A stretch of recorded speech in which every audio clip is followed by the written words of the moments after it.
Hello everybody. So this is your coordinator, Dr. Dhruva Prasad Chatterjee. Good afternoon, everyone. Can you please mute your mic? Yeah, thank you. So I welcome you all on behalf of the Department of Chemistry, Residency University.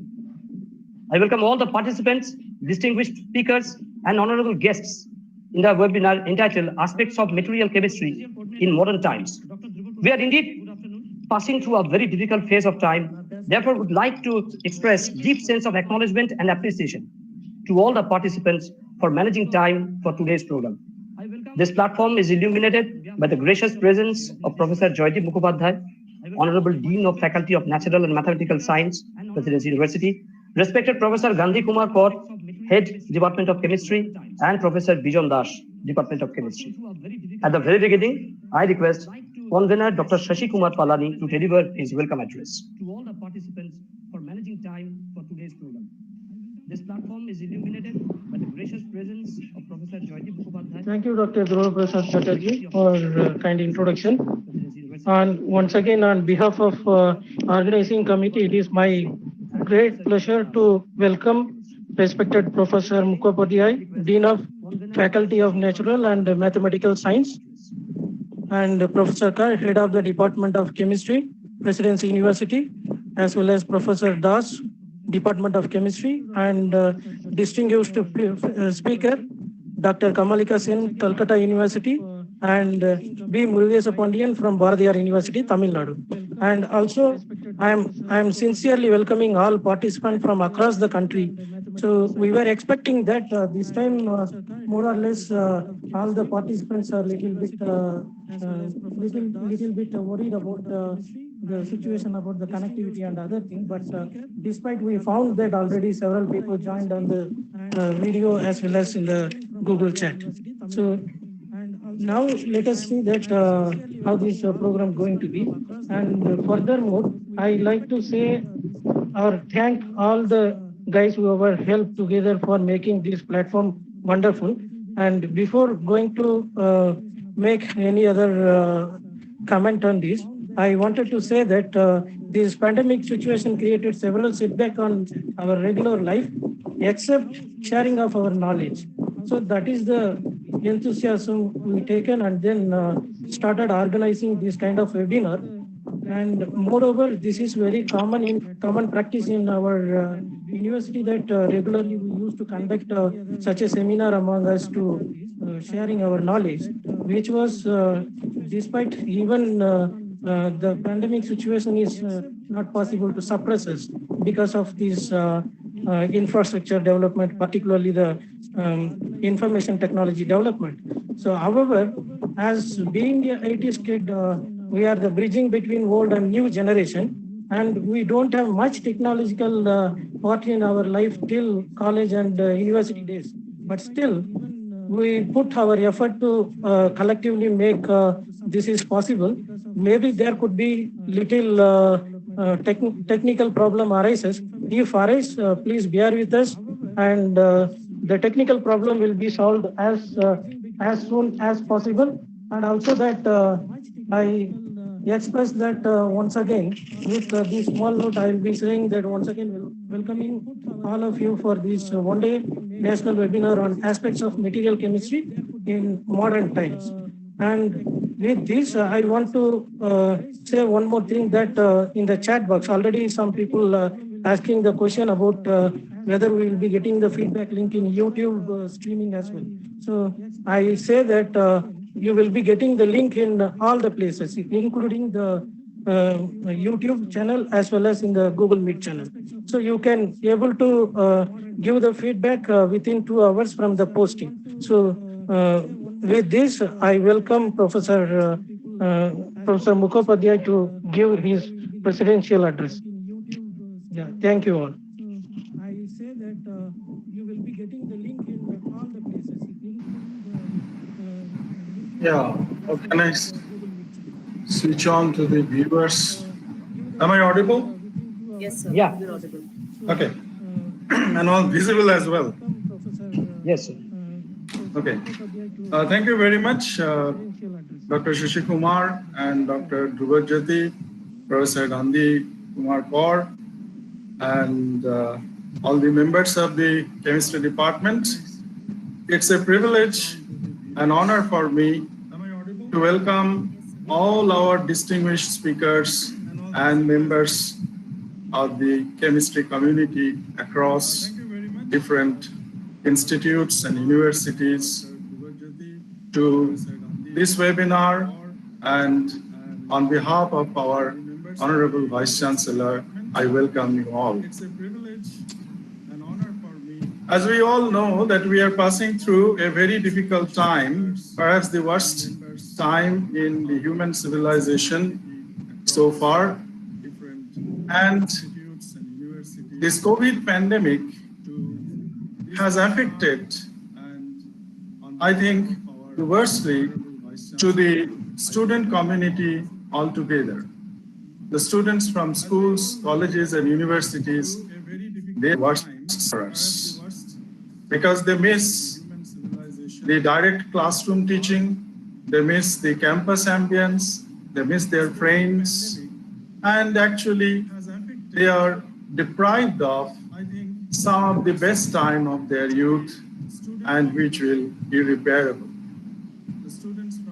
However, we the teachers also lament the plight of the students, and we all know that our hearts also bleed every time our students suffer. However, as rightly pointed out by Professor Shashi Kumar, that this disaster has also created some opportunities for us. Opportunities to explore some of the technologies that can, with that we can face challenges of all sorts of difficulties that we are facing now. One such technology that has enabled us to face the challenge to a great extent is the web-based teaching learning platforms and the web-based sharing of knowledge, what we call webinars. The webinars are really very effective tools or platforms for disseminating knowledge across the globe, cutting across the boundaries of nations and states and universities and institutions. So this has given us a scope to interact with the world. And you will be glad to know that Presidency University Science as well as the humanities faculties, we are arranging periodically such webinars and online refresher course during this pandemic situation. And I have no hesitation to say that all these webinars are extremely successful so far, and they were overwhelmingly subscribed, and the feedbacks are, we are very much upbeat about the new process and new ways and new technology that we are adopting in our teaching and dissemination of knowledge. I am very glad that chemistry department is also arranging this international seminar on a very contemporary topic. I would say the frontier of chemical and natural science, that is the material science. It is, to my knowledge, it's an interdisciplinary field of immense potential. And this material chemistry is the backbone of present and future human civilization. This is also more important for us, for countries like India, actually striving for self-reliance, and we are focusing on reduction of our import burden. So here is the role of our material scientists to come up to serve the nation in a way unprecedented so far with all efforts. And in that direction, today's seminar arranged by the chemistry department I think, is a milestone for our university.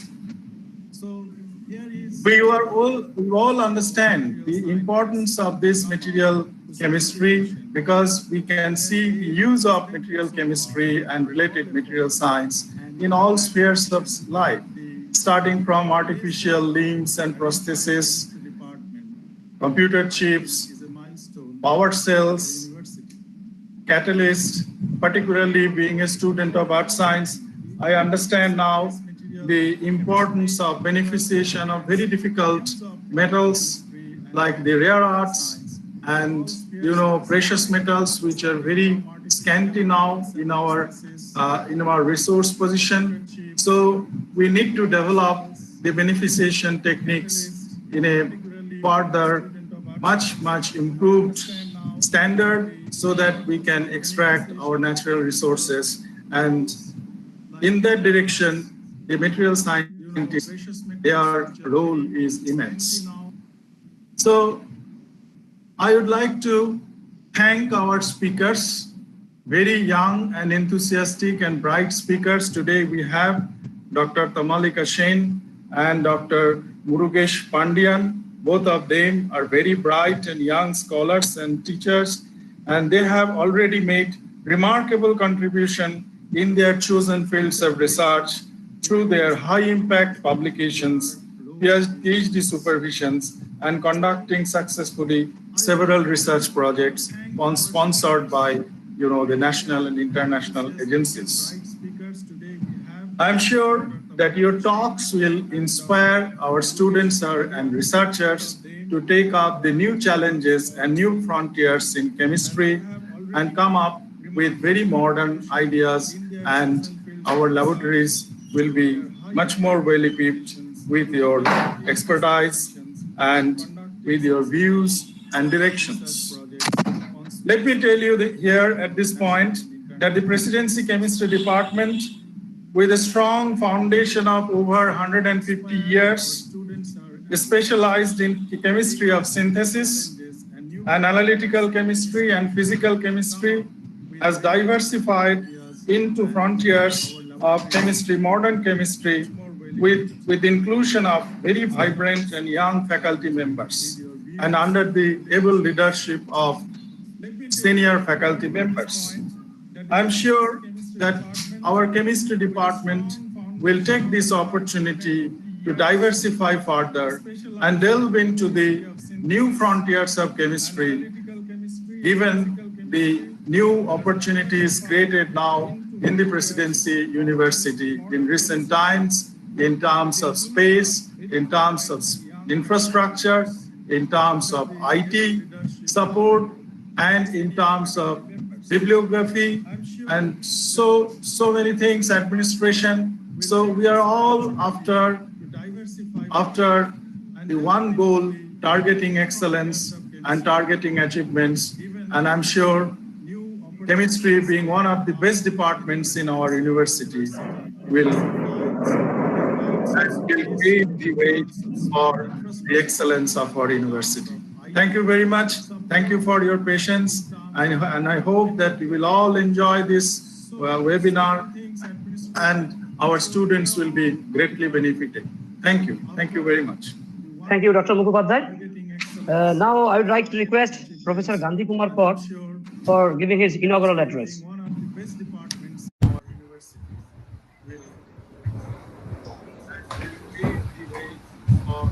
The excellence of our university. Thank you very much. Thank you for your patience. And I hope. Sir, please unmute yourself. This webinar and our students will be greatly benefited. Thank you. Thank you. Thank you. Thank you, Dr. Mukhopadhyay. Good afternoon and warm welcome to all of you in our first national level webinar, Aspects of Materials Chemistry in Modern Times. Apparently, Presidency University is an university of about age 10 years only, as it was established in 2010. But it is based on the strong foundation of erstwhile Presidency College, which has in totality completed more than 200 years. Our chemistry department is as old as about 156 years and was founded by Sir Alexander Pedler in 1864. In fact, first research paper of chemistry was published in Asia from Presidency College. Our department runs 3 courses: UG Chemistry Honors, PG Chemistry, as well as PhD program with about 250 plus students. Our students are doing very well in national level as well as in international level.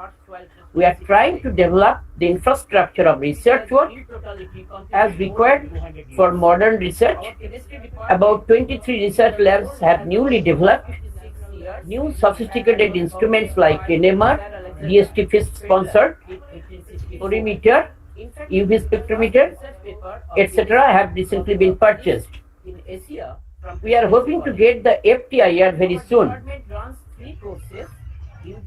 Recent recruitments of a bunch of young talented faculty members will certainly give an impact on our research activities.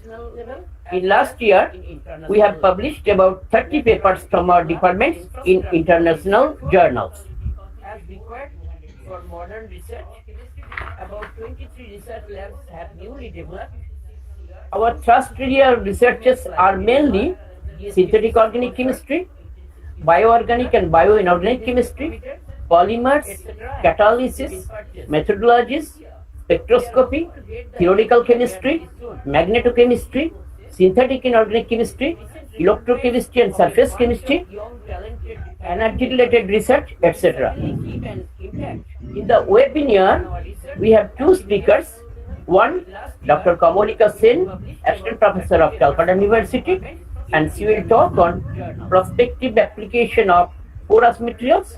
And second one, Dr. R. Murugesh Pandian, UGC Assistant Professor from Bharatiya University, Coimbatore, Tamil Nadu. And his topic will be design and development of multifunctional organic materials and its sensing applications. With these few words, I invite you all to join this webinar and hope you will enjoy this webinar. Thank you. Thank you, Dr. Kaur.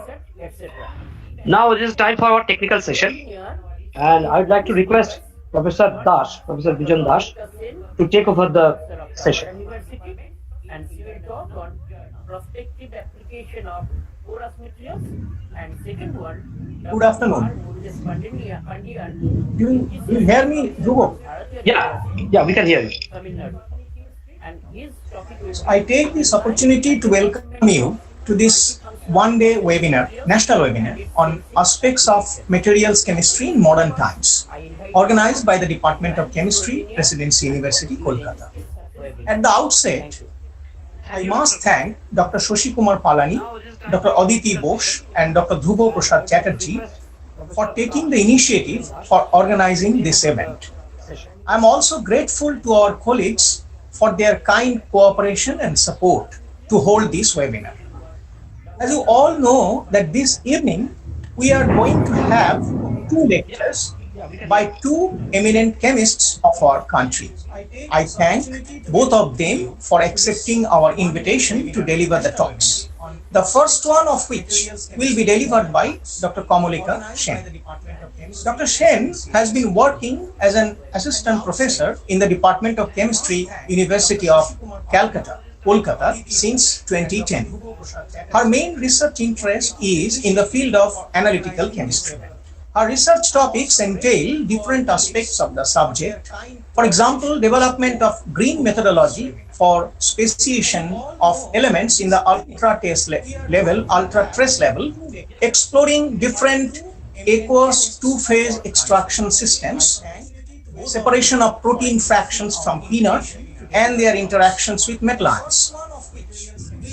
Developing green methodology for synthesis of nanoparticles and the effect of gamma radiation. Currently, her research interest is focused on the development of different porous materials. She has received various grants from UGC, DST, and DAE for her research projects. Till now, 8 students have been awarded their PhDs under her supervision. She is currently supervising 4 PhD students and 2 postdoctoral fellows. She has published around 100 articles in national and international journals. May I now request Dr. Shen to deliver a talk? And the effect of summer edition. Currently, our research interest is focused on the development of different porous materials. She has received various grants from PhD for her research projects. Till now, 8 students have been awarded their PhDs under her supervision. She is currently supervising 4 PhD students and 2 postdoctoral students. She has published around 100 articles in journals. Thank you, Professor Shane, Professor Dash, for your kind words. And I must admit at the very beginning that this is a very special occasion for me, as this is my first opportunity to present on a web platform. And this I would remember for a long time. The history of mankind teaches us that its development is unavoidably linked to technology, or more precisely, to development of materials. Porous materials have greatly helped modern civilization from being very infancy of mankind. Long back in 400 BC, porous carbon was used to treat a wide range of maladies and ailments. It was used to purify drinking water. Now we have zeolites and aluminosilicates and so on used for the same purpose. Many of us may remember that earlier we used some earthen pots which were also porous in nature to keep our drinking water cool. So from that very early, way back from some 400 BC to now onwards, periodically we have understood the use of porous materials. Now, if you look at the cascade of literature of different types of porous materials, you will be astonished to see the variety of their applications, starting from drug delivery, oxidation of carbon monoxide and volatile organic compounds, to photochemotherapy of cancer, fluoride adsorption, arsenic removal, photocatalytic actions, carbon dioxide uptake, removal of dye, humidity control, biosensors, catalytic activities, using mostly silica, alumina, mesoporous carbon, calcium carbonate, metal nanoparticles, and materials like these. Now first, let us classify the porous materials.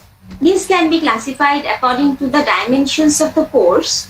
The microporous materials have pore diameters below 2 nanometers, examples being zeolites and metal organic frameworks. Mesoporous materials have pore dimensions in the range 2 to 50 nanometers with examples some kind of silica, alumina and titania. Macroporous materials have pore dimensions more than 50 nanometer, for example, titania, calcium carbonate and some kind of silica. Now to design these materials, one can use templates of certain kind of micellar medium using surfactants, or by adjusting outer physical conditions like temperature, pH, other concentrations like conditions like concentrations and so on, that I shall be discussing in my later slides.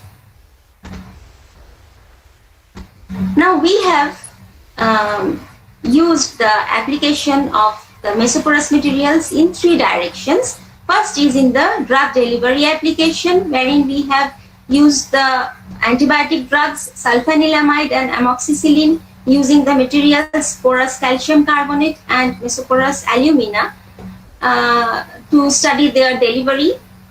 Second is in the catalytic activity in the reduction of nitrobenzene to phenylalanine and etherification reactions and so on.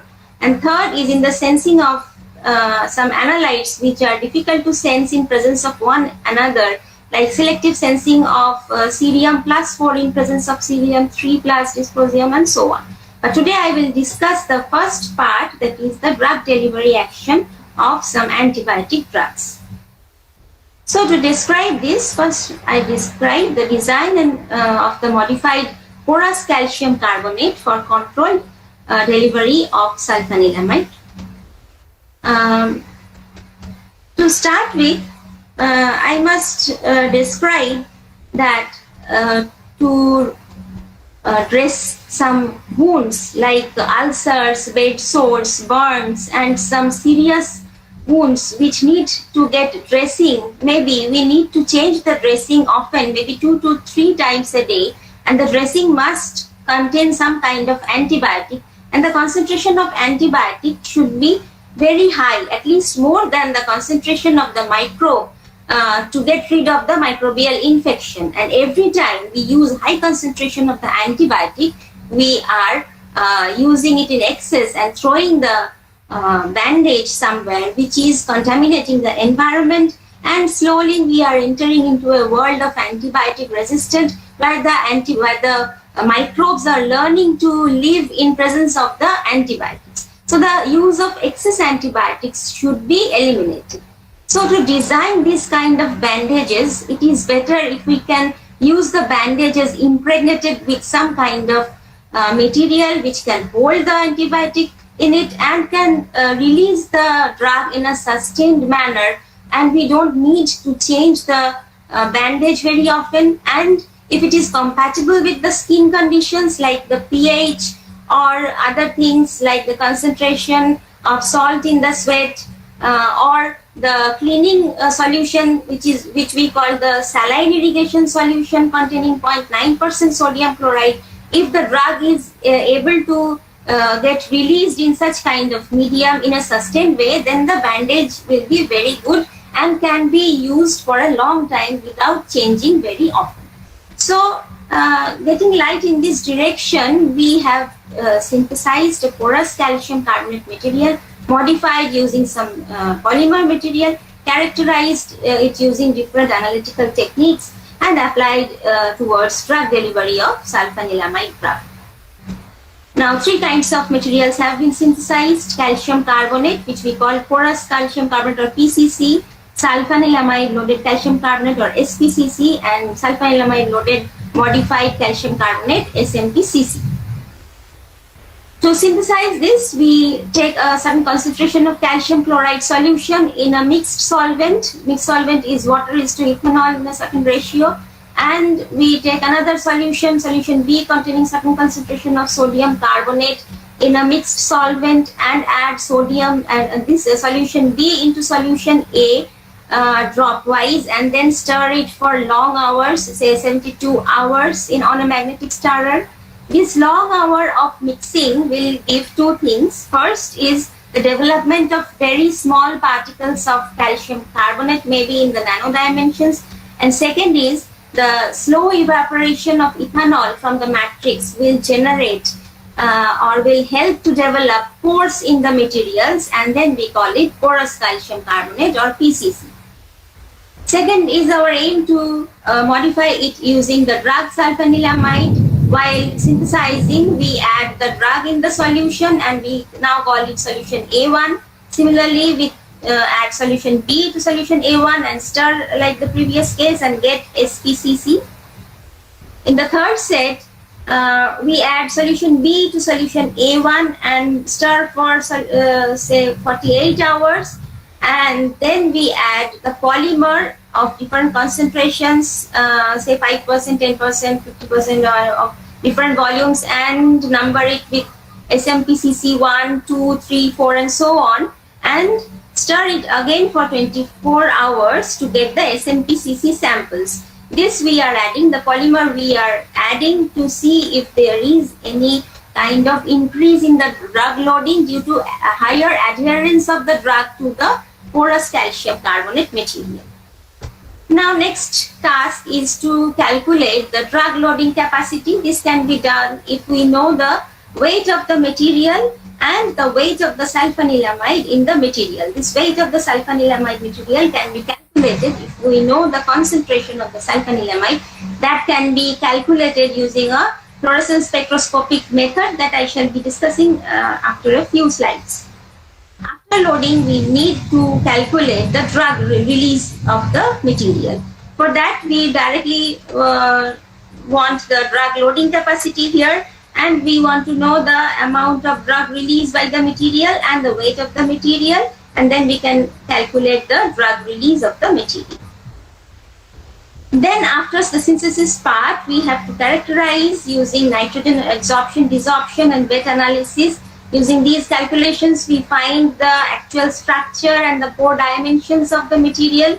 Then we want to see the actual pores using field emission scanning electron microscopy. We want to see the particles using transmission electron microscopy. FTIR will give the functionalities. Powder X-ray diffraction analysis will give the actual phase of the material, and absorption and emission spectroscopy will help us to calculate the concentration of sulfanilamide in the material which has been loaded in the material.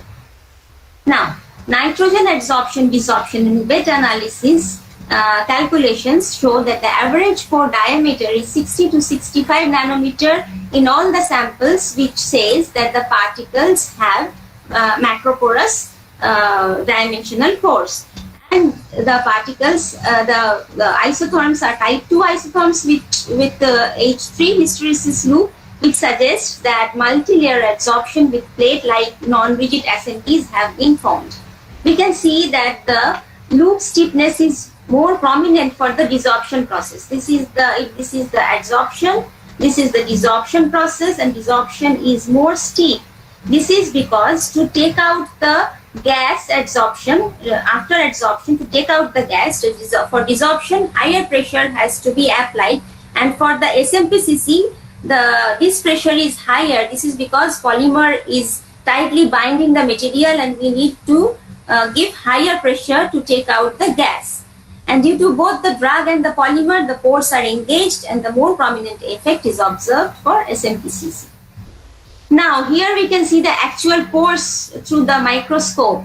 You can see 63, 59 nanometer pores and the actual layers, which is clearly seen using the FESEM image. This is the PCC material, and the pores here you can see are plugged in by the sulfanilamide, which are occupying the spaces, but still the spaces are freely accessible, because sulfanilamide here, these kind of adsorptions are physical adsorptions, and they can be taken out anytime. That is why we are so easily calculating the drug release also.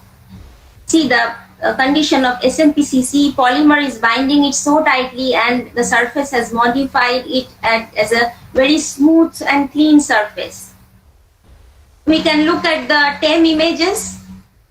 The TEM images, particles have aggregated, slowly started aggregating. This is the solid aggregation image, and this is the solution aggregation image, where small particles which are slowly aggregating we can see in the TEM image. Here in the SPCC, though the particles apparently seem to show social distancing, but they are actually not, because in between the particles, occupying spaces are the sulfanilamide drug, because we have added sulfanilamide, and these drugs are occupying spaces in between the particles, and they are not allowing the particles to coagulate, just as in PCC. In SPCC, there is a higher density of the material. We can see the dense background because of the polymer present in the medium. If we look at the FTIR, we can see that the sulfone group, which is characteristic at 1385 centimeter inverse, is present both at SPCC and SMPCC, but is absent in the sample which was taken after drug release. And the asymmetric amide stretching group at 344 centimeter is also present. So the FTIR strengthens the fact that SPCC has got incorporated sulfanilamide in it. Also SMPCC got the drug loaded in it. This is the powder X-ray diffraction analysis, and we can see that all the particles are in the calcite phase, which is the most thermodynamically stable phase of calcium carbonate.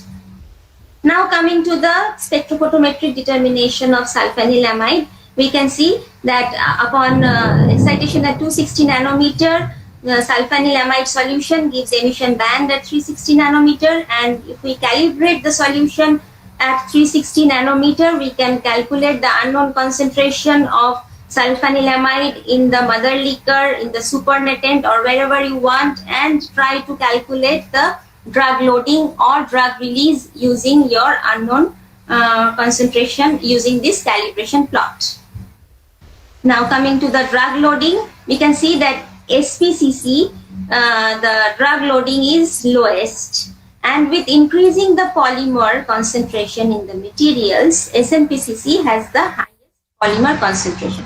We could have gone beyond this polymer concentration, but the problem is that with higher polymer concentration, micellar concentration also increases, and the particles of calcium carbonate remaining suspended in the micelles increases, and at the cost of yield, the drug loading increases, but we have lower yield.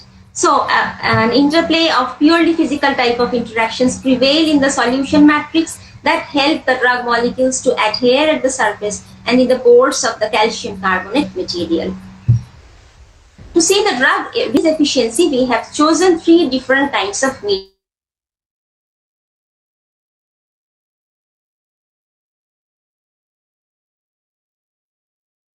5.5, which is our normal sweat composition, and third is the 0.9% NaCl solution of pH 5.5, which is the solution used generally for saline irrigation of wounds, which is the solution we use to clean the wounds before any kind of dressing.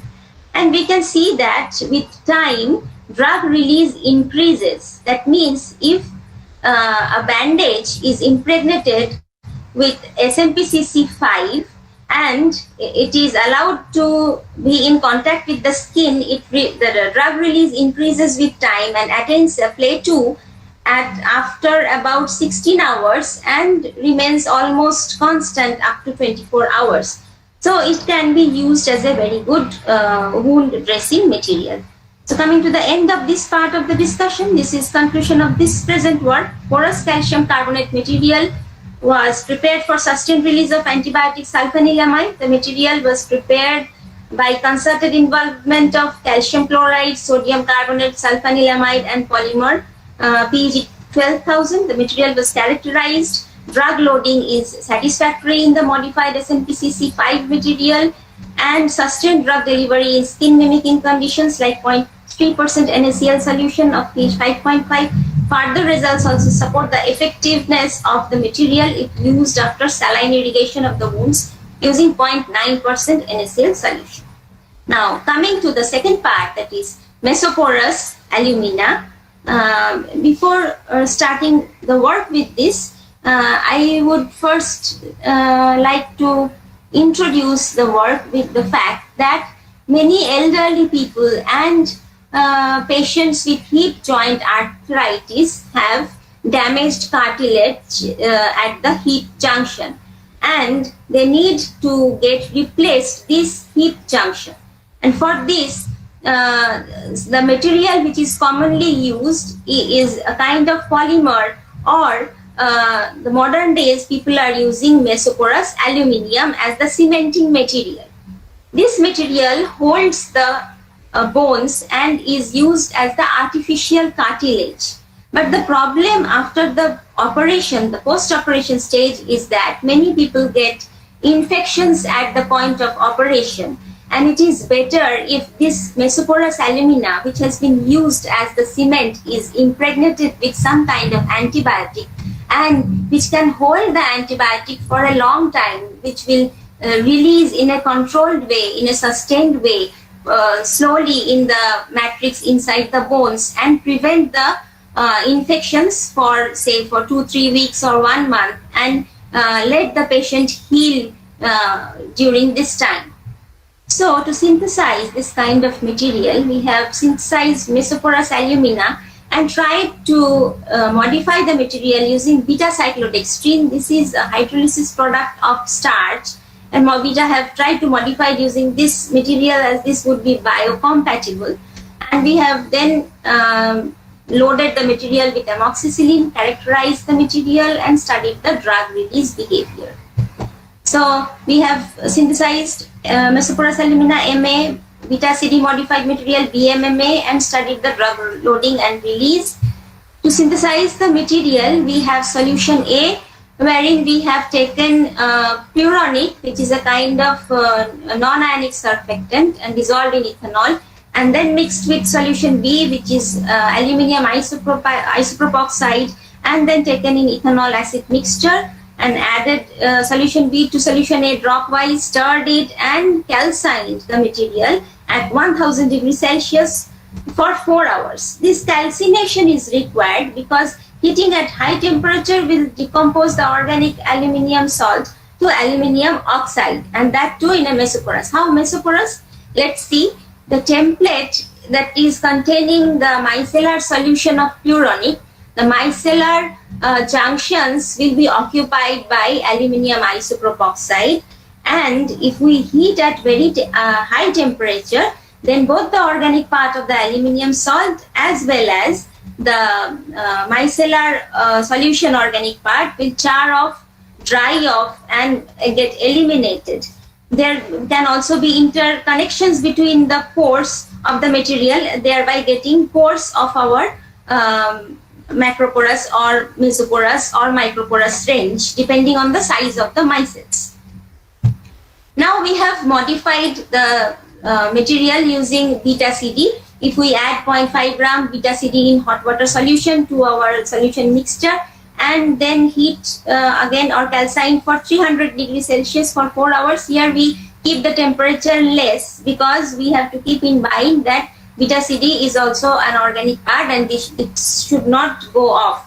Keeping the TGA, DTA analysis of BMMA, we have chosen this temperature. Now, like before, we have analyzed the characterization of the materials, and then moving on to the nitrogen adsorption desorption.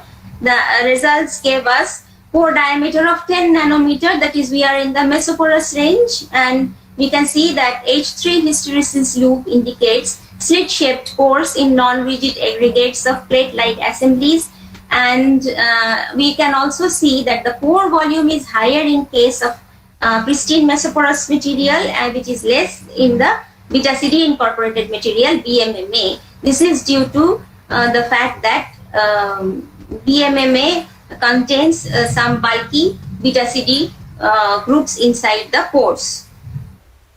This is the actual pores. You can see here, you can see 100 nanometer diameter depressions on the surface, and if you have good eyes, very good eyes like me, you can see small pores of 10 to 15 nanometers inside the depressions, even outside the depressions. These are the actual pores which you can see, which are of 10 nanometers, and the layered structure which have been predicted by the nitrogen adsorption desorption, and both the materials have this kind of porosity.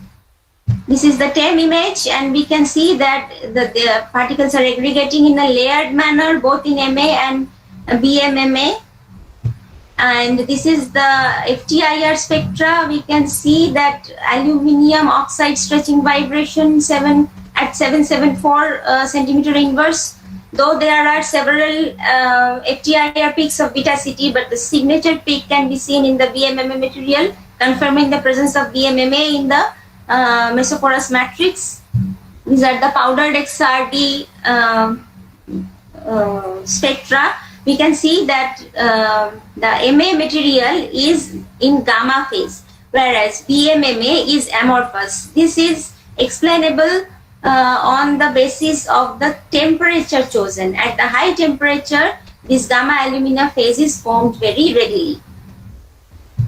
Now, for this kind of material, we need to analyze one extra parameter, which this is the possibility of aluminium leaching out.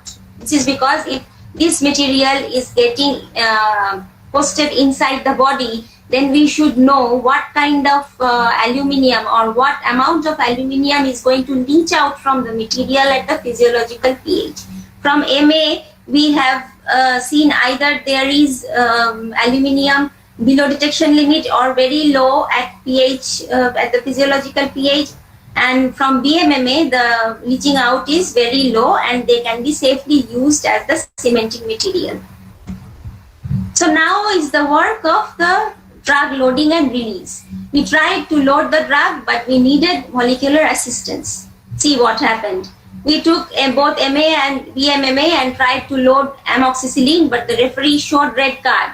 None of them allowed amoxicillin to get entered inside the porous matrix. So we took the help of amino acids. Amino acids which are essential and present in the biological system like L-methionine, L-phenylalanine, L-proline, and we found good results. Drugs could be loaded in presence of amino acids. And to find the explanation why the amino acids helped the drug to get implanted inside the pores, we thought that there must be some kind of interactions at the physiological pH or the pH we have chosen. That kind of interaction was ascertained using the help of absorption and emission spectroscopy, FTIR, and circular dichroism spectroscopy. We have calculated the association constants using UV visible spectroscopy. They were very high. Using fluorescence spectroscopy, we found the Stern-Volmer constants. They were also very good. And FTIR spectra showed that the NCO group of the drug moiety interacts with the amino acids. And circular dry dichroism was performed because all the three amino acids and the drug are chiral in nature. There were pi-pi interactions between the interacting molecules which resulted in reducing the chiroptical behavior. The details of the results, which I have not shown here, but I directly go on to the drug loading efficiency at pH 1.75 and 7.5. You can see that at pH 1.75, there was very high drug loading in the MA material in presence of methionine, as well as at pH 7.5 in presence of methionine after only 1 hour. So it can be loaded with drug.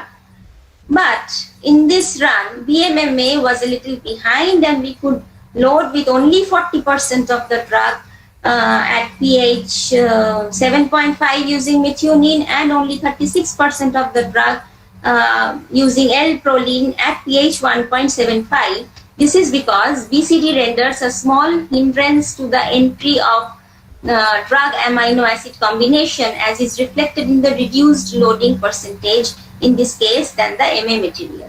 But who will be the winner at the end?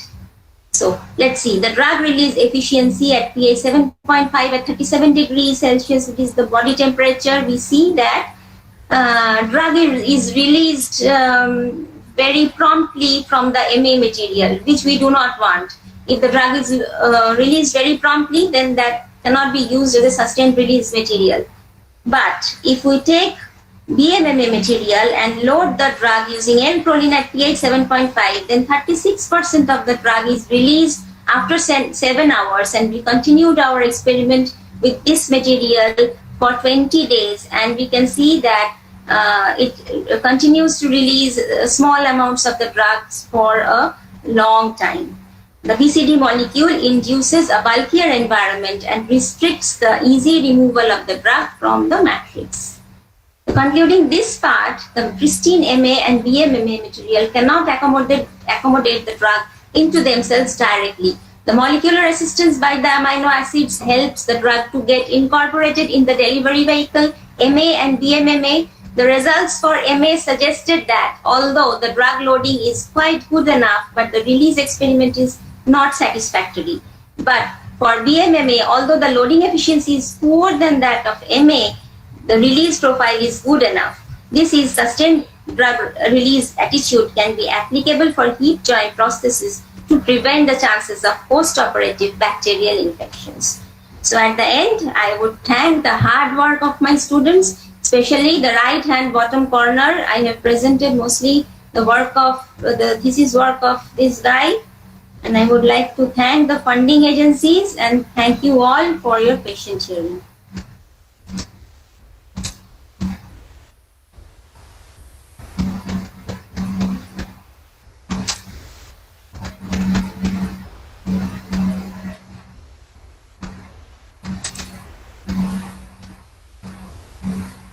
Thank you, Dr. Shen, for your nice, lucid, and illuminating lecture. Please join me in giving her a big hand. Online, of course. Now, may I request the audience to transmit their queries and questions or remarks to Dr. Shen through chat box. Thank you.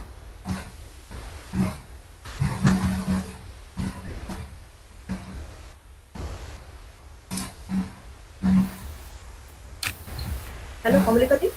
Huh. Can you hear me? Yes.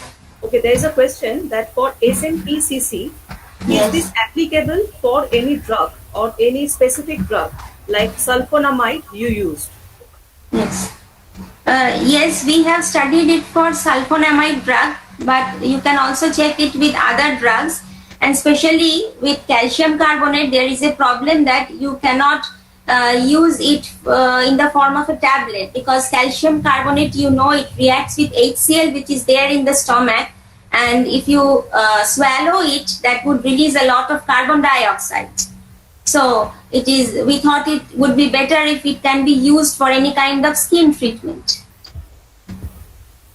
There's a second question, whether this compound have any toxic effect?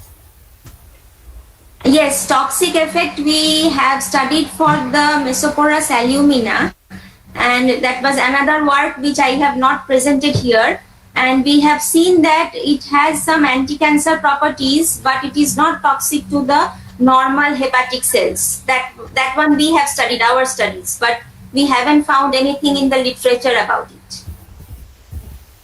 This is third question. Is there any added advantage for choosing cyclodextrin over other carbohydrate materials? No, actually we have deliberately chosen this cyclodextrin material because we wanted to trap the drug anyhow. And we all know that cyclodextrin has a special type of structure which is the bucket shaped and is having a lot of hydroxyl moieties which can offer hydrogen bonding, and that is why we have opted for it. But you can also go on for other carbohydrate molecules. We have the last question. What is the role of pH in the preparation of microporous aluminum nanoparticles? Effect of pH on Preparation of microporous alumina nanoparticles. Okay. pH thing actually we have not checked. There is only the effect of micellar concentration. The only thing you need to prepare is a micellar medium that would hold your aluminium salt, and that you can evaporate and give the pores.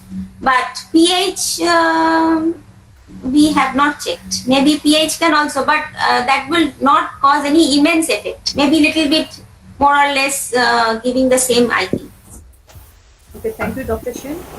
We will stop the question session for this first technical session. Over to you, Dr. Dash. Am I allowed to I have take questions from YouTube chat box? Some from YouTube. Anjay, Can I ask one from YouTube? Can I ask one or two Hello? questions from YouTube chat? Dr. Shen. Yes. Okay. Okay. So there is a question from Suvangar Prashant Chakraborty. In fact, I am curious to know whether have you checked the molecular weight dependence of PEG? Molecular weight dependence of PEG. Yes, we have checked the molecular weight dependence of PEG, and we have checked with lower molecular weights. It did not respond well, and that is why we have. Drug release. Yes. You have used only 12. We have done with 12,000 molecular weight. We also checked with lower ones, but it did not respond well. So we did with the 12,000, and we also had 20,000 PEG in the lab, but it had some solubility problem and compatibility problem. Okay. And so have you tried with other polymers, for example, sodium alginate or chitosan? These are all biopolymers. Yes, actually, Actually, we have not tried those things, but would certainly be of help if we try to do some more new work. Yes, thank you for the suggestion. Yeah. Okay, thank you.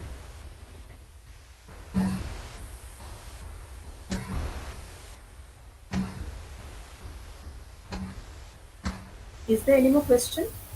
In absence of any question, it's over to Dr. Soshi Kumar.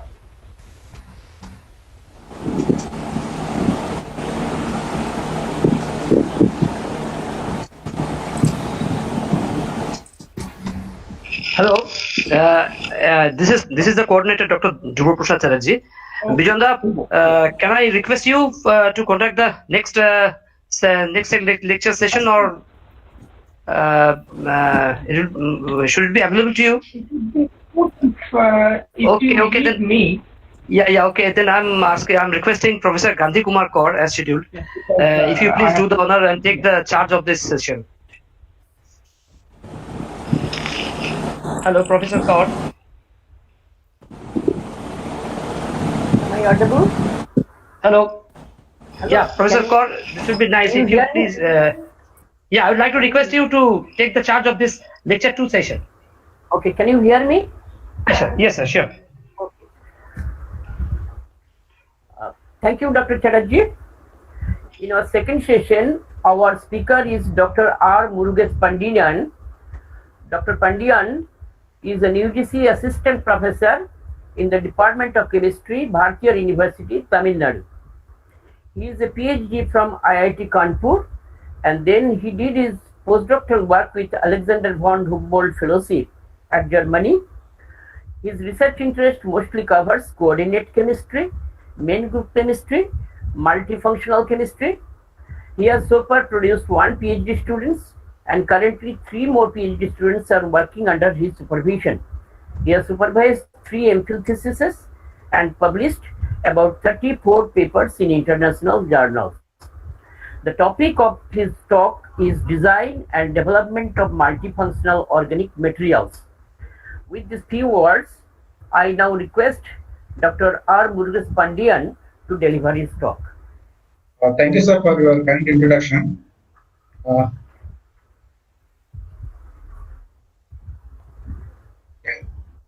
And I would like to thank all the committee members for giving an opportunity to talk about my work. I'm talking about our recent work, which is based on synthesis and design and development of organic luminescent materials and its sensing applications. So first, why we need a multifunctional materials?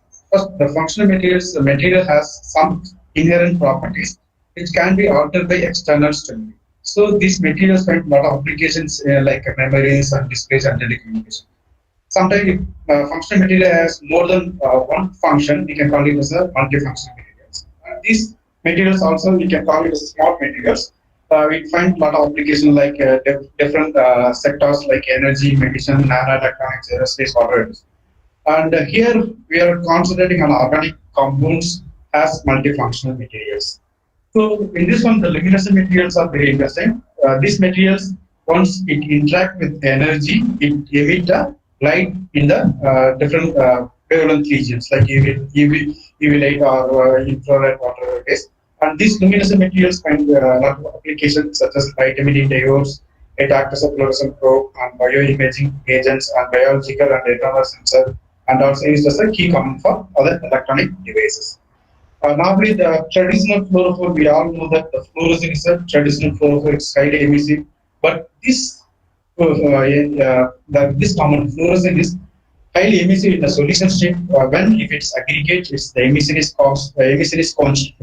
This is, we can call it as a concentration quenching or aggregation cost quenching. The reason is due to the pi stacking interaction. So this is another one. It's well known for firing. This firing also, it's highly emissive in the solution state. When you make aggregate, it's the emission got quenched. So this, so we cannot use this kind of traditional fluorophore in a solid state or in a thin film state, since the emission got it's reduced. So this is another interesting example, which is reported by Benjamin Long et al. This is the hexaphenyl silver derivatives. It has a, you can see this one, the freely rotated carbon-carbon bond. So this molecule is in solution states is weak chemistry or less chemistry. Whereas if you make aggregate, how we can make aggregate by dissolving in a compound in a highly soluble solvent, and we can add an insoluble solvent. It's not precipitate like a precipitate. So hence, if it is aggregate, the emission got enhanced. So you can call it as a aggregation induced emission. Yeah, this is discovered by Dong Ita. Here they use aggregation for a constructive manner for enhance the emissions. So this is they have synthesis variety of derivatives like silver derivatives. These compounds shows not ABC in dilute solution, but become highly luminescent when their molecules got aggregated in a concentrated solution. So the light emission was induced by the aggregate formation. These people coined the term aggregation induced emission. So this one was published in 2001. After that, a lot of work has been directed towards this synthesis of these new luminescent materials. The mechanism is, since already I told that the hexaphenyl silver derivative, there is a pre-rotatable carbon-carbon bonds. So in the solution state, the molecules are well disposed, and there is no interaction between the molecules. There is a free rotation available. Due to the free rotation, the intramolecular rotation, the molecule in the excited state will decay to the ground state by non-radiative process. If you make an aggregate, so the excited state will be decay to the original ground state by radiative pathway. So hence the emission will get enhanced. So you can see this one is in solution state, it's highly disposed, then non-emissive. Once in the aggregate it's come closer, then the intramolecular rotation will be restricted. So that's why the mechanism you can call it as a restriction of intramolecular rotation. This is the main effect to the AE features. So here you can easily see the different mechanism in the ACQ and AE. In ACQ there is a strong pi-pi interaction occurs. It quenches the emission in the aggregate state. Whereas in the AE there is a restriction of intramolecular motion occurs. So it enhances the emission. So these molecules, AE molecule got various applications in different fields. Like the simple something is in vivo imaging. It's used for in vivo imaging and acts as biosensor and cell imaging and phototherapy and tissue images and vascular imaging. So this molecule finds a lot of application in towards life sciences, as well as this molecule also find application in the polymer state. It gives a white light emission also. So here I have divided my talk into three parts. First one is based on the triphenylene salicylate based compound. Another one is a bis acyl hydrogen. Another one is a tris hydrogen derivative. So this is the first part. Here, before going to the topic, just I want to introduce about ESIPT. That means excited state intramolecular proton transfer. That means the proton transfer occurs in the excited state. So to occur the excited proton transfer, it should have a proton donor as well as proton acceptor. In this one, the phenolic, the alcoholic OH is a proton donor, the imine is a proton acceptor. So when if you excite by light, it will go to the excited state, then it will emit this. This one is to the inner emission, since there is no proton transfer occurs. Sometimes it's from the excited state to the in the excited state intramolecular proton transfer occurs. It goes to the keto excited state. Then it comes to the keto ground state. So that is this also emission. This is keto emission. So we can see the dual emission whenever ESIPT occurs. We can see the dual emission.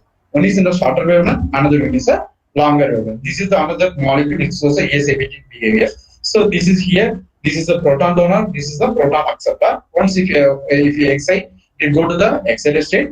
Once again it comes to the ground state. This is to the inner emission. There is from the excited state there is a proton transfer occurs. Then it goes to the excited keto state. Here there is a proton transfer from the phenolic OH to the imine. So NHO. So hence it comes to the ground state. It gives the keto emission. So we can see the dual emission. There is the enol emission and keto emission. Enol emission in the shorter wavelength, keto emission in the longer wavelength. So the first part is it's based on the unsymmetrical acid.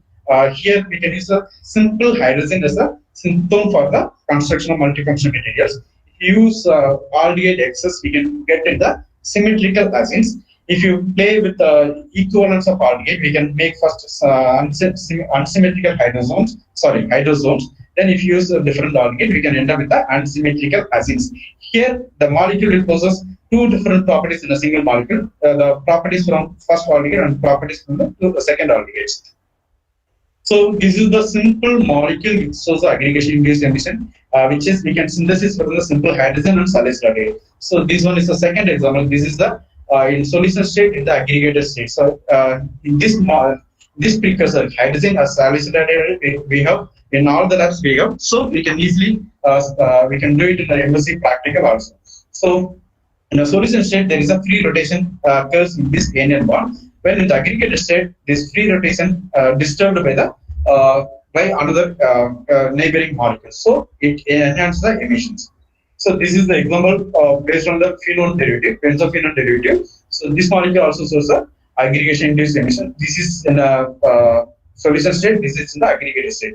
So this one is a hydroxy naphthalate-based AE system. So when if you, for example, the molecule is highly soluble in THF, we can make aggregate by adding water molecules. So this is the 0% water, this is the 100% water. So in above 60%, up to 50% there is no enhancement in emission.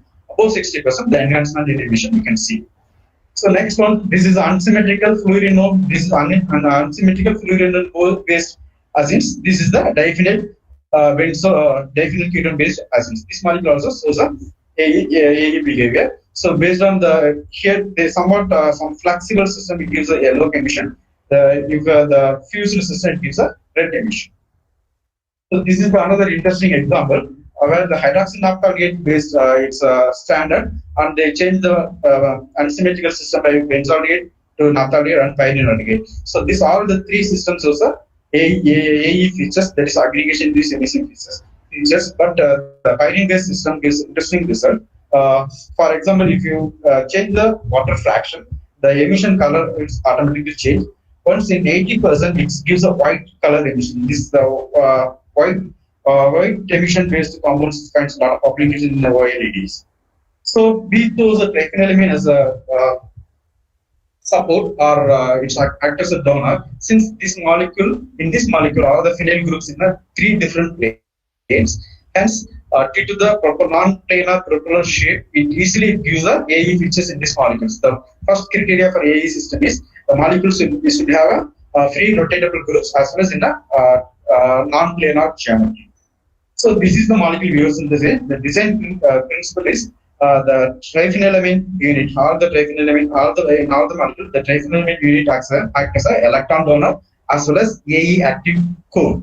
Then we use the acids. So here there is a free rotation possible in the solution state, as well as the CH double bond N isomerization also possible. Here also free rotation also possible. So this part will give a ESAPT features, that is intramolecular proton transfer features. Here once if you change the salicylate to hydroxy naphthalate, the electronic features will be changed. Then salicylate to diethylminosalicylate. Here this one again acts as a strong electron donor. In this part, this also the diethylmino group is diethylmino group as well as triphenylamine unit acts as a strong electron donor. Then we change to orthogonalate. This also a electron donor. So the emission features will be changed by changing the substituents and the salicylate.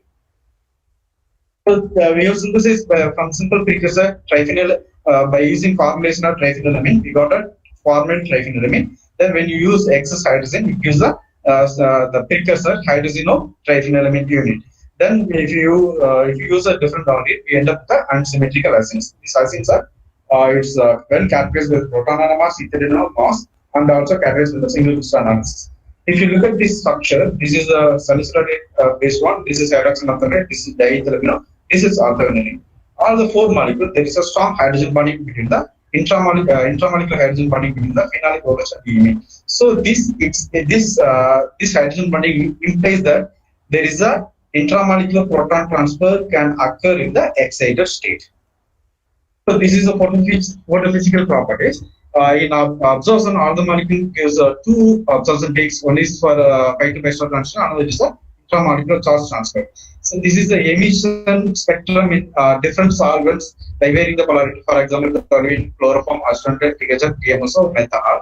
Here there is not that much Stokes-Shepard sink. But whereas if you go to the ortho-vanillin based one, the large Stokes-Shepard sink. So normally, if you have dual emission, the inner emission will come at around 450 or 500 nanometer. If you have strong ESAPT, the keto emission will come around 600. If you go ICT, intramolecular charge transfer coupled ESAPT emission, it will come around 550. If you look at this emission for the compound 3, that is the diethylamino sulfide based one, we can able to see the dual emission in particular solvents. So this one is due to the enol emission. This one is due to the keto emission, but it's the emission peaks is around 500, so it's due to the ICT coupled ESAPT. That means due to the electron donor and acceptor, the electron donor will give electron to the acceptor. Since in this molecule, particularly in this molecule, we have triphenylamine as well as diethylamino group as an electron donor. But whereas in other molecules, only triphenylamine has act as an electron donor. But here we have two different electron donors as well as ESAPT core. We can able to see the ICT coupled ESAPT peaks. So this is the photographic images of compounds in different solvents under UV lamp. You can able to see the color will be changed. The changes in color, it's not much in the salicylate, whereas diethylamino as well as ortho-vanillin, the effect is predominant.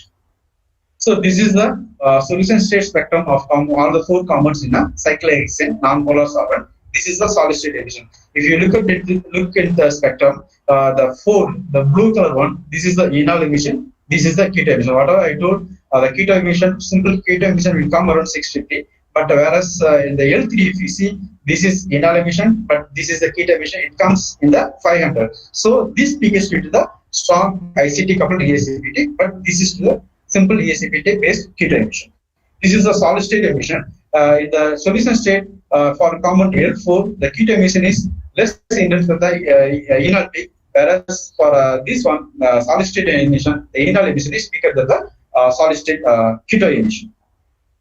So again, we check the AE aggregation induced behavior of all the compounds in THF water, since all the compounds are highly soluble in THF and insoluble in water. So once if you mix the water in an incremental ratio, up to 60%, there is not much in the emission intensity. Up to 70, above 70, there is a incremental enhancement in the emission intensity. So this one clearly indicates the compound has a aggregation induced emission features. This is the picture we took in the under lab with a different water fraction in THF water mixture. So this is for the hydrogen alkylate based compound. So this compound also shows aggregate enhanced emission in the about 70% water. So this is the diethylamino. It gives a greenish yellow emission. This is the ortho-vanillin based. So all the 4 compound has a aggregation induced emission features. Again, we can check the AE features by absorption spectra. Once if the aggregate is formed, it gives the level of time peaks in the particular percentage. For example, up to 50, 60, there is no level of time this peaks. So above 60 or 70, its appearance of level of time, it indicates there is a formation of aggregation induced emission. So this level of time is due to the scattering of light by the aggregates.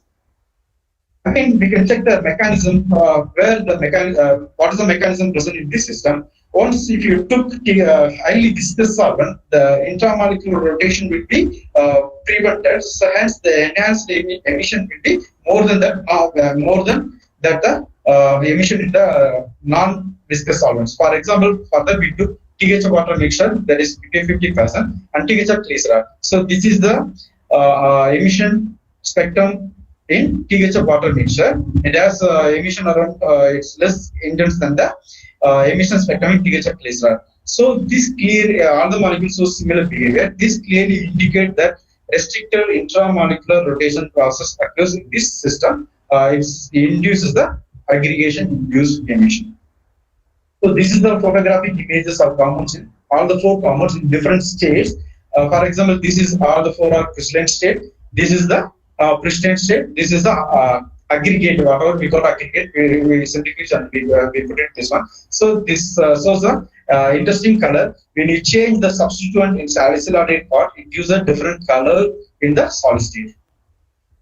So aggregation again we can confirm from the particle size analyzer as well as SEM images. So this is it's around it at 0% water. This is at the aggregated state. The particle size is around 1,200 nanometer. It depends on the substituents. Here, if you look at the SEM analysis, SEM images of all the four compounds, this the fourth one compound has a different morphology than the other three compounds.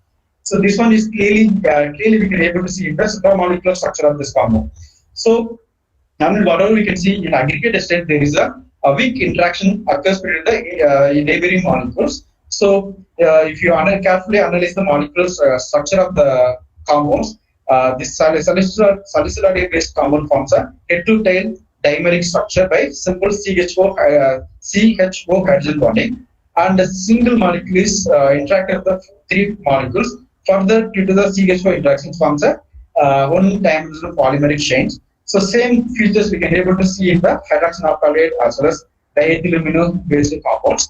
But whereas if you go to the orthogonally, the interaction is somewhat different. So that's why the morphology we can able to see a different morphology. So this is the supramolecular network. Since the thing is the aggregation induced emission feature of this molecule is due to the combined effect of restriction of intramolecular rotation as well as the weak intermolecular interaction present in the aggregates. So again, already I told the reason for the triphenylamine for this system is due to the propeller shape, it induces the AE features in the final molecules. So due to this one, the two means the unsymmetrical acid part. For example, this part as well as this phenolic part in a different plane. So if it is in a single plane, there is a strong possibility for the strong pi-pi interaction. Due to the twisted non-planar structure, the pi-pi interaction got restricted. So hence, it gives a enhanced emission in the aggregate state.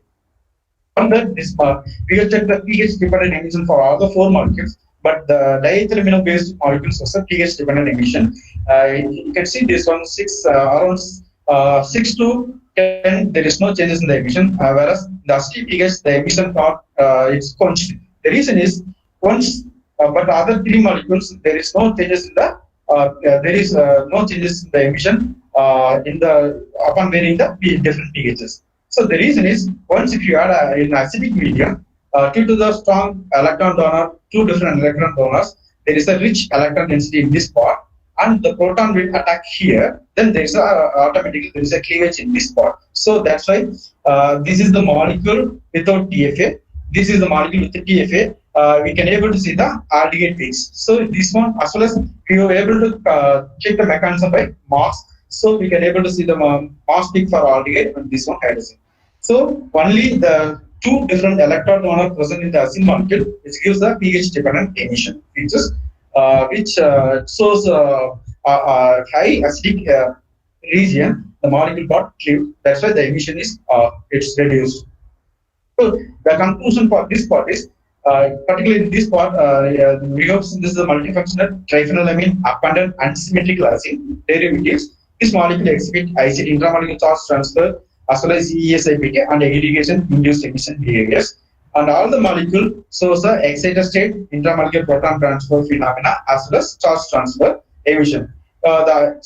The AE behavior was confirmed by the absorption spectrum, emission spectrum, DLS measurement, and efficiency analysis, which clearly confirm the formation aggregation in THF water mixtures. So further, the crystal structure of all the compound reveals there is a strong intramolecular hydrogen bonding is present, as well as multiple weak interaction is present in the solid state.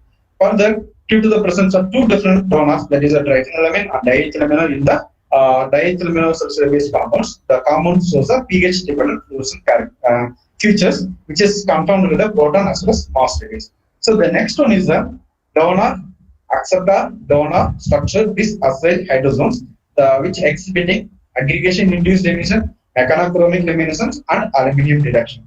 So this molecule we can able to see easily synthesis from the this dicarboxylic we can easily synthesis from the dicarboxylic acid, which is very cheap. And by condensation with these two equivalents of aldehydes, use this donor acceptor donor system. Here the diethylamino group is act as a donor.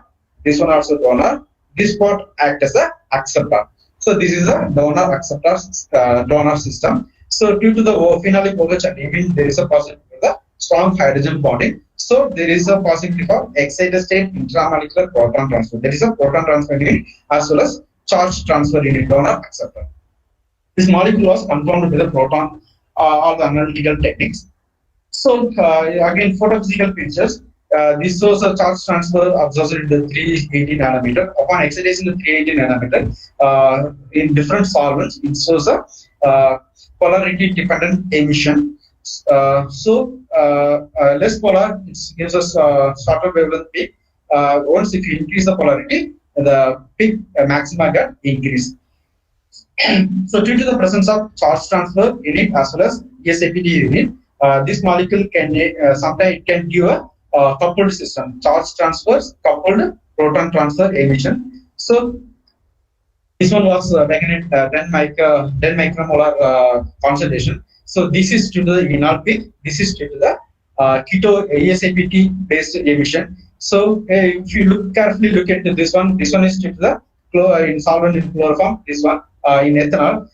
So this polarity dependent emission is due to the ASAPT as well as solvent dependent emission is ICT coupled. So we can say that this longer wavelength peak, again whatever I told earlier, if it is ASAPT group, the keto emission will come around 650 nanometer region. So it comes around 550 nanometer region. So this one is due to the ASAPT coupled ICT coupled ASAPT emission. It occurs in the around 550 nanometer. Again the AE features we confirmed in the THF water picture. In THF, simple THF, it's the source of weak emission. Once if you increase the water fraction, the emission is enhanced. So you can see here almost 40-fold enhancement in the emission density was observed. Again, this is the absorption spectrum. Easily you can see the level of tech. This confirms the aggregate formation. So this is the features in the THF water. Again, if you see the FESM images of simple THF solution as well as in the aggregate form, the morphologically it shows a different morphology. So this one is in a same behavior in a accidental water mixture.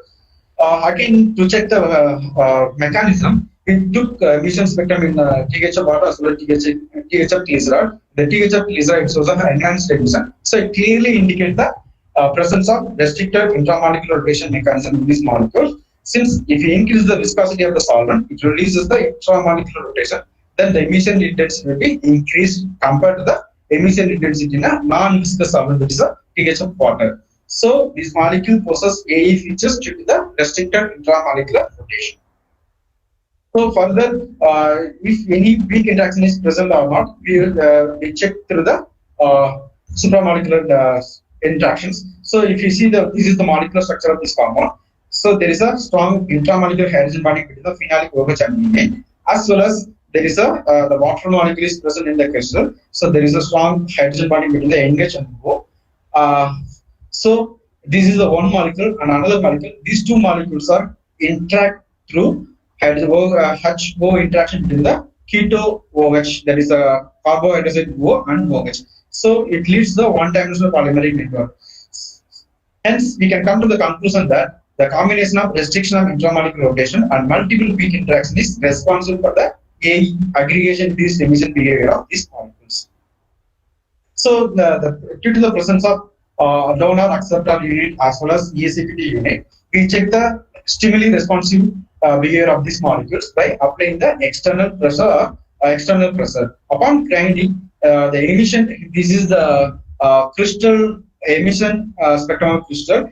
This is the emission spectrum of crystalline. This is the emission spectrum of ground. Upon applying the external pressure, grinding, the emission intensity is enhanced much. As well as it's shifted almost 30 nanometer was shifted from the maxima is shifted 30 nanometer in a red shift. So it clearly indicates the molecules shows a mechanochromic luminescent properties. This is the molecule before grinding. It's after grinding. The color of the compound shades from the yellow to greenish under UV lamp.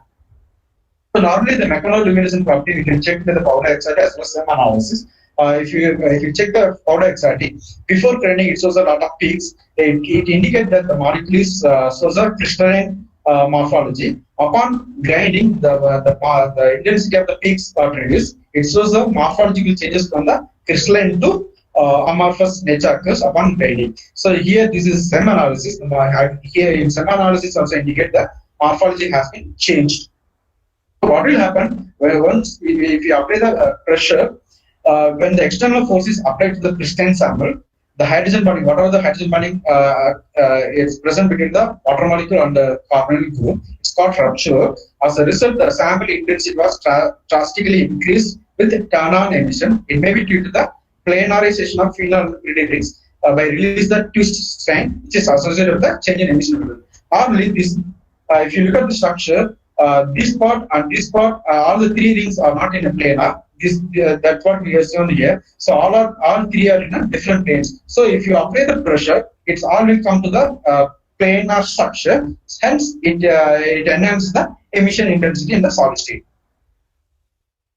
Okay, so this one also we have seen in the microscopic images. So look, this is the single crystal under microscope. This is the crystalline sample, and this is a ground sample. Clearly, it indicates that there is an enhancement in the emission in the crystalline state. Further, if you crack the crystal the edges got the fluorescent edges. It's fluorescent more than the crystals. So this also clearly indicates the molecule possesses the mechanochromic luminescent behaviors. So again, we have tried to since I am a coordination chemist, I have tried to tried for the coordination chemistry, but I could not achieve the simple making complex metal complexes. But the ligands also selective sensing towards the aluminium ions, which is characterized by the emission measured one. This is the molecules shows a weak emission in DM of solvent, but when you add different metal ions, only the probe shows selective response to the aluminium ions other than the other metal ions. So upon adding aluminium, it's almost I think 8 or 10-fold increment in the emission intensity occurs. So then we have followed the titration techniques up to up to 5 volts, the emission intensity got increased. Then there is no changes. This is the under UV lamp, the emission color of the emission is changed from the reddish to yellow. So we have check the mechanism by mass spectrum. The mass spectrum gives tentative structure of the complex. It indicates there is a presence of 3 aluminium ion in this one, as well as in the NMR spectrum of ligand and aluminium complexes. It indicates the deprotonation of phenolic aqueous, as well as there is a changes in the aromatic region. It clearly indicates, as then we have done the top spot analysis, it indicates there is a 1:3 stoichiometric ratio between the probe and the ligand. These are the detection limit associated constant. So this is the proposed structure. The probe can bind 3 metal ions. So the selective detection of aluminium 3+ is due to the inhibition of ESIPT. That is, there is no conversion of enol to Q emission. Then there is a restriction of isomerization around CH double bonding. So the restriction here, the isomerization can be restricted by coordination. Then chelation enhanced fluorescent behavior. These are the 3 features. These are 3 reasons for the enhancement of emission during the addition of aluminium. So we have seen the reversibility by addition of EDTA. It's clearly indicate this is the images under UV lamp. So this is the probe with aluminium, then addition of aluminium EDTA. It clearly indicates there is a reversibility occurs. So this is the titration of EDTA titration. So conclusion for this one, summary: versatile diethylamino functionalized donor acceptor donor. This acyl hydrogen has been designed and synthesized by using simple syndrome. The molecules are emission through charge-coupled proton transfer and aggregation-induced emission and mechanochromic luminescence upon grinding. Further, the compound act as a turn-on fluorescent sensor for the aluminium 3 over the other cations in every center.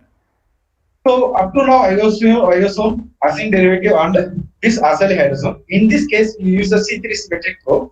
We chose the triamino quantity as a precursor and use the diethylamino salicylate. The choosing for diethylamino is it reduces the emission behavior by using the donor probes as well as donor acceptor area.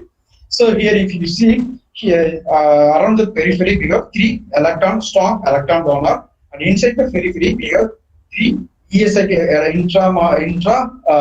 intramolecular proton transfer unit. There is a phenolic and imine, as well as the salicylidamine units act as a acceptor. So this is a donor acceptor which is coupled with the ESIPT unit. So this molecule is confirmed by the proton, mass, and synthesis. So this is the structure, molecular structure of this compound. Here you can clearly see there is a strong intramolecular hydrogen bonding with the phenyl OH and imine. So three hydrogen bonding occurs in this molecule, as well as three donors are present around the periphery of this molecule.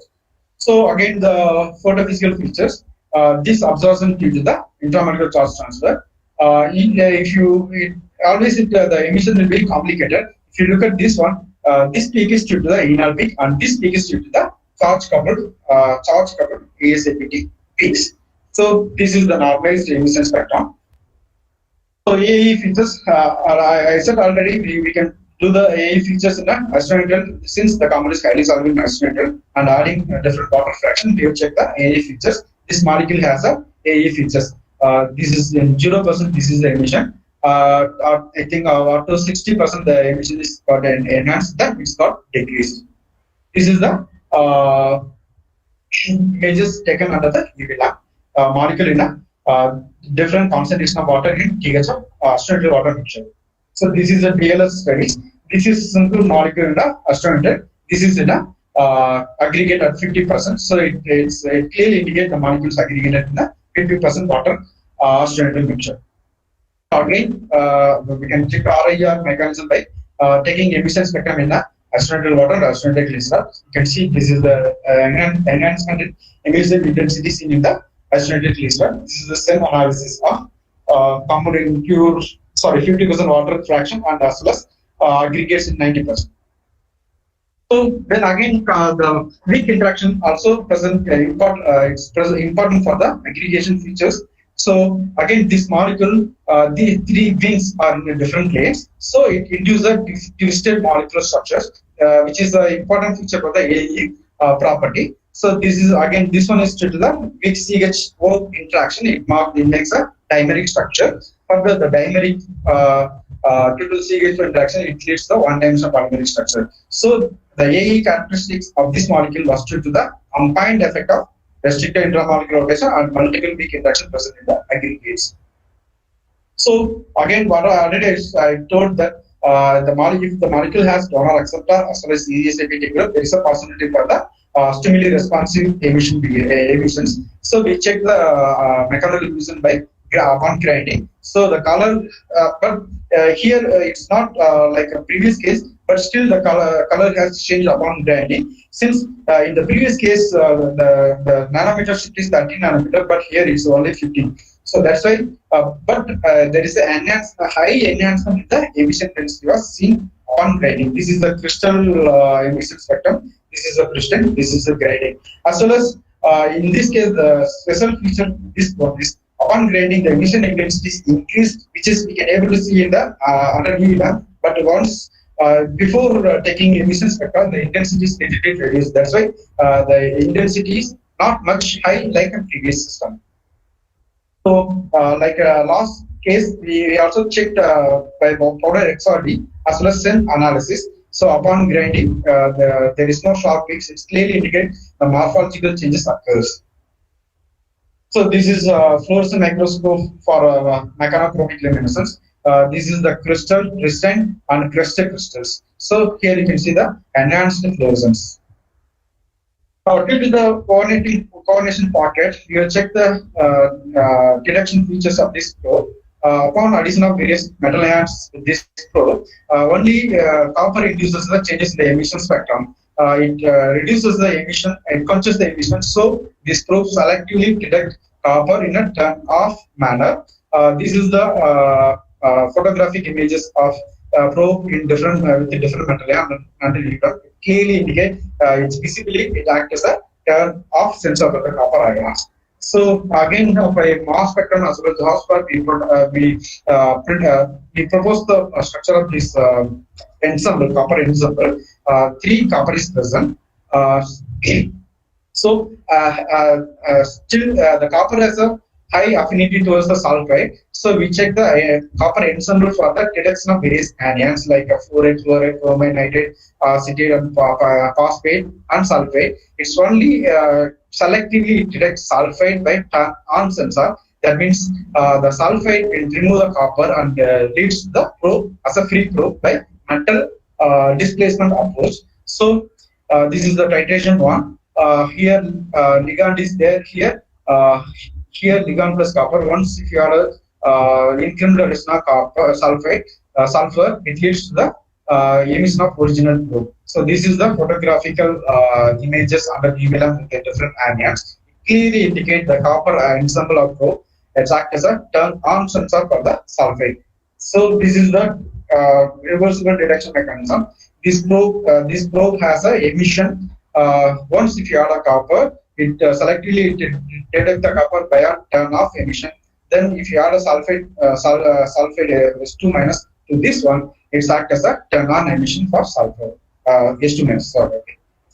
So it have to go for more than 5 cycles. Based on this cycle, we have used as a we have constructed implication logic gate. Here Cu2 plus as a input and S2 minus as a input.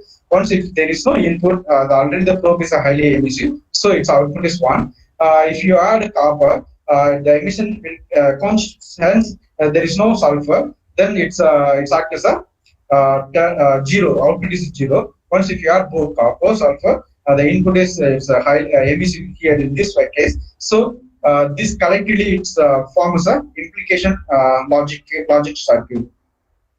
And also we use this probe for the on-site detection of copper 2 plus and S2 minus. So this one is the filter paper dipped with the probe. Then if you tip with the copper, the color is changed. Again, if you tip with the sulfur, it's come to the original state. So our probe used for the on-site detection of copper 2 plus and S2 minus by using paper strip technology. So I come to this part. Here we have synthesis versatile diethylamino-phenol functionalized C3 symmetric probe, which is synthesized from simple low-cost synthone, and the molecule exhibit aggregation piece emission the instrumental water mixture. Further, upon grinding, this molecule exhibit mechanoluminescent features, and this molecule acts as a colorimetric and turn-off fluorescence sensor for the copper 2 plus ions, selectively over the other cation ions. And this copper ensemble acts as a colorimetric and turn-on sensor for the S2 minus ions. So this is the summary of my talk. Here I have successfully designed and synthesized various organic luminophores and studied their aggregation piece emission behavior and sensitivity behavior various metal ions. The first part concentrated on the ESIPT active multicolor AA features triphenylene salicylate based on symmetric acid families. The second part is concentrated on donor acceptor donor structure, this acyl hydrogen molecule. Shows the interesting aggregation piece emission features and mechanoluminescent behavior and aluminum 3 plus detection. So the third one is the we have shown C3 symmetric. We have shown the C3 symmetric diethylamino-phenol functionalized AA active probe, which is act as a colorimetric and turn-on sensor for copper ions and turn-off sensor for the sulfide S2 minus ions. Further, this molecule shows the interesting mechanoluminescent features. And finally, I would like to thank DSC for financial support and UGC for my salary and Bodleian University for infrastructures. And Ms. K. Sandhya, Dharmalingam, Madhivanan, and Damodaran for their contribution in this work. Thank you. Thank you, Dr. Thank you, Dr. R. Murugan Pandian. Yes, sir. Thank you. Okay. Yeah. Thank you for the nice presentation with very much informative lecture. The matter is now open for discussion, and I now request Dr. Aditi Bose to pick up some questions from the chat box, and that can be discussed in this seminar. Thank you, sir. Dr. Mugeshan, there is a question from Dr. Budhuti Chakraborty. Is any time dissolved emission spectroscopic study, that is TRES or TRANS, has been done to check the formation of the aggregates? Sorry, I'm not getting. Did you do any time resolved emission spectroscopic study to check the formation of the aggregates? Yeah, time resolved one. Yes, did you do?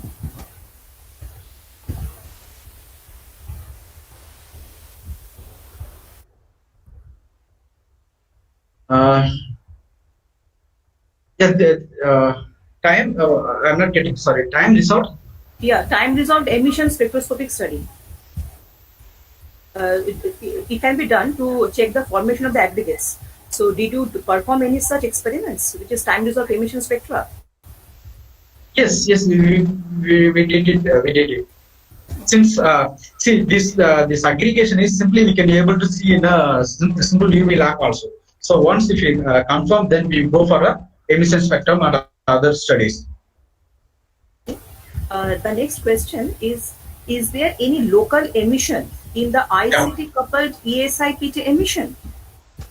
Yeah, that's what I saw it. Sometimes maybe.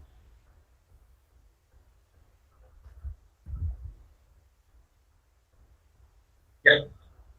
So if you look at this one, the lower, shorter wavelength is due to the anal emission. Okay, the longer wavelength peak is due to the ICT coupled ESI-PT emission. Okay. There's a third question. Why have you taken THF water mixed solvent and why not TMS water or E2H water? It depends upon the solubility of compounds. Since the compound is highly soluble in acetonitrile or THF, you go for a acetonitrile THF water mixture. If sometimes the compound is not soluble in THF water, only soluble in DMSO, you can go for a DMSO. So the thing is, your compound should be highly soluble in one solvent and insoluble in another solvent. So once if you add an insoluble solvent to the highly soluble solvent, it makes like a crystallization bonding. The process is somewhat different. Okay? So once if you mix, the solubility will be different, hence it's precipitated. So that's during that process the emission got enhanced. So that's why it depends upon the solubility of our compound. We can choose the different solvents. Thank you. Now I would pass on to Dr. Anjay Majhi for a few questions from the YouTube live chat. Yes. Dr. Majhi, over to you. Yeah. Am I audible? Yeah, sure. Hello? Yes. There are Anjay, you're questions audible. from YouTube. Yeah. So Pavitra Mukherjee is asking a question. In a AIE showing luminogen, there may be chances of pi-pi stacking, which can lead to ACQ. So what factor determines which one is more likely to prevail? The thing is how you are designing the molecule. See, for example, in the first case, in my introduction slide, I showed the fluorescein as well as pyrene. These molecules have high tendency to make a pi-pi interaction. Whereas if you put a triphenylamine, in the same next slide, I saw the aggregation-induced emission of tetraphenylsidol. In that molecule, it won't make a high pi-pi interaction. So that means wherever the molecule has a tendency to prevent the pi-pi interaction, the molecule shows a aggregation-induced emission. So in all our cases, there is no strong pi-pi interaction, only CHO interactions. Okay, if it is a pi-pi interaction, the emission will be quenched due to the strong interaction. Whereas the CHO interaction, it will facilitate the AE features in the aggregated state. Okay. So second question is asking Surya Prabha Mukherjee, can AIE genes find usage in organic LEDs with appreciable efficiency? Sorry, can be used? Can AIE genes find usage in organic LEDs with appreciable efficiency? Yes, they are doing, but I don't know much since I'm not used for the further application. But the people are doing. Since this molecule shows a high emission in the solid state, it enhances the efficiency. Okay. So another question is there. So asking by Srijan Ghosh. Okay. That all the AIE genes we are showing which type of aggregate? Which type of? H or J. Which type of aggregate? H or J. And can the origin of their fluorescence after aggregation be explained by excitonic theory? Sorry, I'm not getting the questions. So can I repeat? Yeah, sure. All the AI genes, AIE genes, here showing which type of aggregate, H or J. And it's not a gel. And can the origin of their fluorescence after aggregation be explained by excitonic theory? Explained by? Explained by excitonic theory. Excitonic theory. I don't know. Okay. Frankly speaking, I don't know. Maybe I will request the person who asked the question. He may contact with you by email. And there are another question. There are another question. So asking by Saurabh Bajpayee, how does temperature affect AIE and dead molecules? Does it affect the intensity or emission?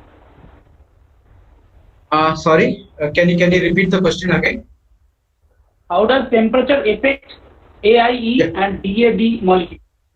If you decrease the temperature, AE feature will be increased, since it makes that means it reduces the intramolecular motions. So if you decrease the temperature, automatically the emission intensity will be increased. So temperature effect will be last question. Okay. One more last question. That is, the solution of aluminium 3+ is generally acidic. Will the H+ ions in solution influence the binding of ligand with aluminium 3+? It's due to the high coordination features of our chlore. Okay, it can since we can say the hard soft principle. So this O and as well as nitrogen, it can easily bind the aluminium. So if it is acidic, also it will bind it. So there is a lot of example of a lot of crystal structure also known for the coordination this kind of molecules. So this question was asked by Bumba Banerjee. And if you allow one more question, can I ask? Yeah, sure. Okay, the question asked by Sunil Majumdar. Why does the fluorescence decreases in 99% water fraction in case of LH3? Okay. Why does the fluorescence decreases in 99% water fraction in case of LH3? Okay, it depends upon the molecules. Okay, sometime after aggregating, suddenly the size will be increased. So hence the emission intensity will be decreased. Okay, it depends upon the molecules. In few cases, we have seen up to 99%, the intensity is increased. But in few cases, up to 70 or 80, the intensity increase. Again, it's decreased. This is due to the sudden, you can say, sudden increase in the size. It will deposit. Okay, so that's why the emission intensity will be decreased. Okay. All right. Thank you so much. Thank you very much. Thank you, Dr. Majim. Thank you. So Dr. Murugesh, it's a very exciting lecture, and would you please review your presentation right now, because we have almost reached to the end of the program, and now to these very exciting lectures, we have reached nearly at the end, and now it is the time. I would like to request Dr. Aditi Bose, Dr. Aditi Bose, joint convener, to deliver her concluding address and vote of thanks. I would like to request Murugesh. Thank you, so that Aditi can present. Okay. I will cut it. Okay.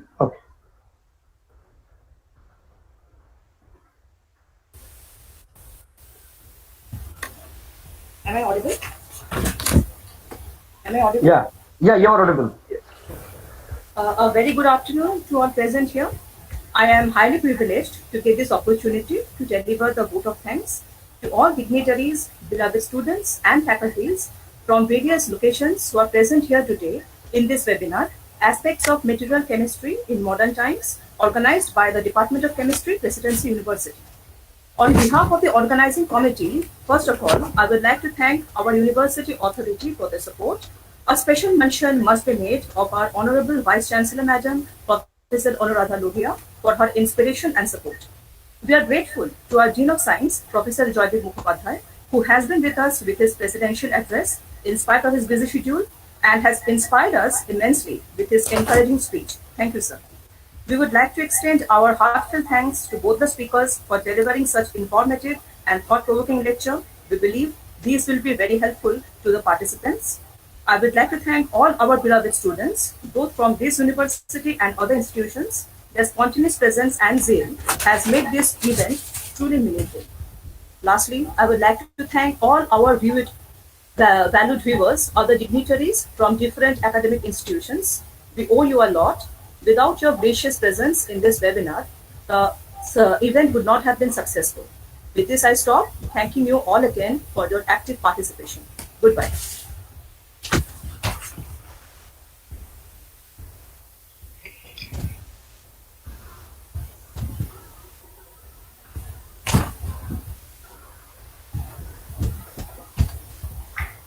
So I think we can now officially conclude our session right now. Thank you for all of your presence. Good night. Have a nice day.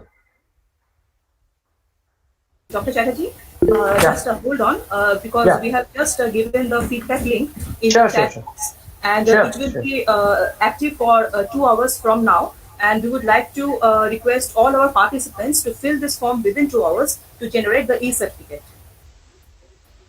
You please check the chat box in both the Google Meet and the YouTube streaming. The feedback form link has been given.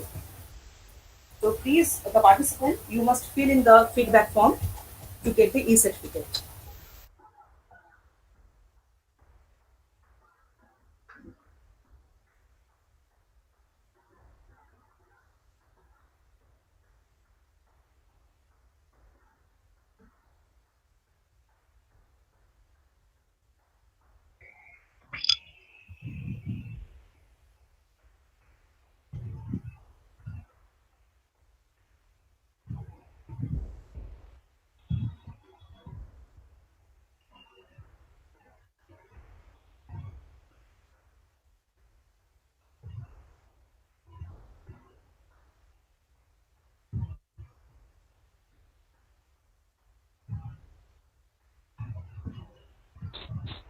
হ্যাঁ বিজন দা এখন চাইলে বেরিয়ে যেতে পারেন, অসুবিধা নেই।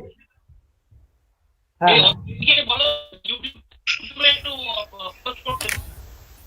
Hello Please put the feedback link in YouTube chat. Is it there?